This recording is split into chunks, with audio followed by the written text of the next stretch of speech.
সংসদীয় আসন পুনর্বহালের দাবিতে চলমান কর্মসূচির আওতায় আজ চলছে হরতাল। সকাল থেকে বিভিন্ন মহাসড়কে অবস্থান করছে সর্বদলীয় সম্মিলিত কমিটির নেতাকর্মীরা। বিস্তারিত জানাতে জেলা প্রশাসকের কার্যালয়ের সামনে থেকে সরাসরি যুক্ত হচ্ছেন প্রতিনিধি আমিরুল হক বাবু। বাবু, কি জানাবেন আমাদের?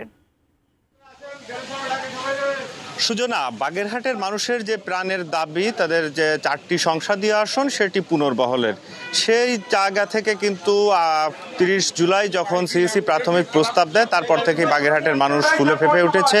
তারা তাদের এই যে আন্দোলন বিভিন্নভাবে উপস্থাপন করার চেষ্টা করছে। তো সেই জায়গা থেকে সিইসি যখন শুনানি করে, শুনানির পরে এই চলতি মাসের সেপ্টেম্বর মাস অর্থাৎ 4 তারিখে একটি প্রজ্ঞাপন জারি করে দেয়। তারপরে থেকে বাগেরহাটে বিভিন্ন কর্মসূচি চলছে, সে তার আওতায় কিন্তু আজকে হরতাল পালিত হচ্ছে। আমি সকাল থেকে দেখতে পেয়েছি যে বিভিন্ন রাস্তার মোড়ে মোড়ে নেতাকর্মীরা অবস্থান করছে।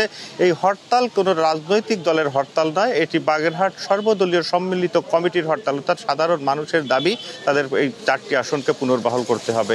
এই মুহূর্তে আবার পিছনে আমি যেখানে আছি জেলা প্রশাসকের কার্যালয়ের সামনে, সেখানে কিন্তু এই কমিটির নেতাকর্মীরা রয়েছেন। তারা জেলা প্রশাসকের কার্যালয়ের প্রধান ফটক বন্ধ করে দিয়েছেন। সেই সাথে আমরা জানতে পেরেছি যে জেলার গুরুত্বপূর্ণ যেসব স্থাপনা রয়েছে অর্থাৎ দপ্তর রয়েছে, সেই দপ্তরের প্রধান ফটকগুলিও কিন্তু তারা বন্ধ করে দিয়েছেন।